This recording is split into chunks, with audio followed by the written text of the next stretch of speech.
یہ میں محل کے اندرونی جو بازار ہیں ان میں تھا، تو شمالی سمت کا جو دروازہ ہے یہ باب علی کے نام سے معروف ہے، یہ اب بھی اپنی اصل حالت میں موجود ہے۔ یہ میں باہر آ گیا ہوں، یہ جو ہے قلعہ کی دیوار ہے، اور یہ دیکھیں جناب یہ قلعہ باہر کی دیوار، اور یہ ایسے ہی چلتی جاتی ہے، بہت طویل ہے یہ، چاروں طرف سے ایک ایک دروازہ شمال، جنوب، مشرق اور مغرب کی طرف کھلتا ہے۔ یہ آپ دیکھیں کہ یہ 2 سے 3 کلومیٹر بلکہ اس سے بھی زیادہ یہ باؤنڈری وال ہے، اور اس کے اندر ہی قدیم شہر شجاع آباد ہے، شجاع خان نے جو آباد کیا تھا۔ چاروں طرف یہ دیوار اور شہر کے 4 دروازے، اور اس کے بالکل درمیان میں جو ہے چوک ہے جسے چاندنی چوک کے نام سے یاد کیا جاتا ہے۔ آپ دیکھیں کہ میں جنوبی سمت کے دروازے سے باہر آیا تھا، اور قلعے کے باہر دیوار کی جو فصیل ہے دیوار نما، اس فصیل کے ساتھ ساتھ میں سفر کر رہا ہوں قلعے کی، اور اب میں مغربی دروازے کی طرف جا رہا ہوں، وہاں سے میں داخل ہوں گا، کیونکہ میں اس سے آگے مزید 2 دروازے ہیں، بہت طویل سفر ہو جائے گا، جا سکتا ہوں، لیکن میں مغربی دروازے سے داخل ہوں گا تو آپ کو اندازہ ہو جائے گا کہ یہ جناتی دیوار کس طرح سے آج سے سینکڑوں سال پہلے مزدوروں نے بنائی ہوگی۔ یہ آپ دیکھیں بہت طویل ہے، اور وہ آپ کو سامنے نظر آ رہا ہوگا، آدھا کلومیٹر دور تک یہ ابھی جا رہی ہے، تو اس کے لپیٹ تقریباً 4 کلومیٹر تک ہوگی اوورال۔ تو میں اگلے دروازے کی طرف جا رہا ہوں، مغرب والے دروازے کی طرف، تو یہ آپ دیکھیں بہت ہی خوبصورتی سے اسے تعمیر کیا گیا تھا، چھوٹی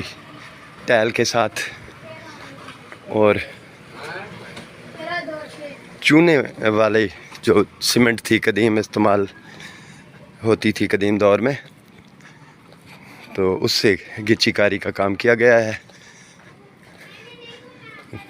یہ دیکھیں ایک نظر پیچھے بھی آپ کو دوبارہ دکھا دیتا ہوں، یہ دیکھیں جہاں سے میں آ رہا ہوں، یہ آگے کا منظر، یہ ابھی دیوار کے ساتھ ساتھ ہی میں سفر کر رہا ہوں۔ اب اگلا دروازہ آئے گا جو چاندنی چوک سے مغرب کی طرف باہر کھلتا ہے، اور مغرب کی طرف سے یہی روڈ جو ہے خان گڑھ روڈ کہلاتا ہے، خان گڑھ کی طرف جاتی ہے یہ سڑک، اور آگے ایک راستہ موچی پورہ کی طرف جاتا ہے، اور ایک خان گڑھ والا جو دریائے چناب کی طرف چلا جاتا ہے، اور پل کراس کر کے آگے خان گڑھ کی طرف چلا جاتا ہے۔ نوابزادہ نصر اللہ خان کے علاقہ ہے خان گڑھ، تو شاعر بھی تھے، دانشور بھی تھے، سیاستدان بھی تھے۔ یہ دیکھیں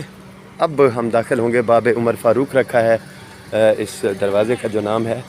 یہاں سے ہم دوبارہ داخل ہوں گے شہر کے اندر۔ یہ قلعہ کی فصیل بھی میں آپ کو آگے دکھاتا ہوں، یہ خان گڑھ روڈ ہے سامنے، اور اب مجھے بھی دیکھ لیں، یہ مجھے تھوڑا پسینہ آ گیا ہوگا، یہ فصیل ابھی آگے بہت دور تک جا رہی ہے اگلے دروازے کی طرف جو جنوب کی طرف کھلتا ہے، اور یہ ہم داخل ہو گئے باب عمر فاروق۔ یہ دروازہ ہے اس کا، جو یہ دیکھیں قدیم، یہ اس کو باہر سے دکھاتا ہوں آپ کو، اور یہ جناب اس کی مرمت کی ضرورت ہے، ابھی رینیو نہیں کیا گیا ہے اسے۔ یہ شجاع آباد کی صرافہ بازار بھی ہے، اسے صرافہ بازار بھی کہا جاتا ہے، جنوبی، شمالی، مشرقی اور غربی، یہ غربی دروازہ ہے اور غربی مارکیٹ ہے۔ چاندنی چوک کی طرف دوبارہ باہر سے اندرون شہر آ گیا ہے، بہت ہی منظم طریقے سے بسایا ہوا شہر، 4 بازار، 4 بڑے دروازے، 4 سڑکات، اور اس کے اندر پھر بازاروں کے ساتھ شہری آبادیاں اور قدیم سیوریج سسٹم اب بھی یہاں چالو ہے، چل رہا ہے۔ جب رات کو پہرے دار بڑے دروازے بند کر دیتے تھے تو پورا شہر جو ہے بند ہو جاتا تھا اور کسی طرح کی چوری ڈکیتی بدامنی کا خطرہ نہیں ہوتا تھا، اور بیرونی جو حملہ آور ہوتے تھے وہ شہر میں داخل نہیں ہو پاتے تھے۔ اور اس طرح کی مناظر اور اس طرح کی جو معلومات ہیں آپ نے قصے کہانیوں میں سنی ہوں گی، آج میں نے آپ کو لائیو دکھا دی۔ یہ میرا شہر ہے شجاع آباد، جہاں ہماری زندگی کے طویل ماہ سال گزرے ہیں۔ دوبارہ میں چاندنی چوک میں آ گیا ہوں۔ یہ سامنے جو بازار ہے مشرق کی طرف جا رہا ہے، یہ اس بازار سے جو ہے میں یہ ادھر گیا تھا قلعے کی طرف، یہ جنوبی بازار ہے، اور اب میں جہاں سے آیا تھا واپس اس دروازے کی طرف جا رہا ہوں جسے ملتانی دروازہ بھی کہا جاتا ہے، کیونکہ یہاں سے باہر جا کے آگے چوک ہے اور وہاں اس چوک سے ملتان کی طرف سفر کیا جاتا ہے۔ تو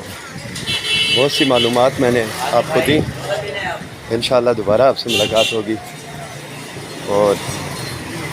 اس کے ساتھ اشرف جاوید ملک کو دیجیے اجازت۔ اللہ حافظ۔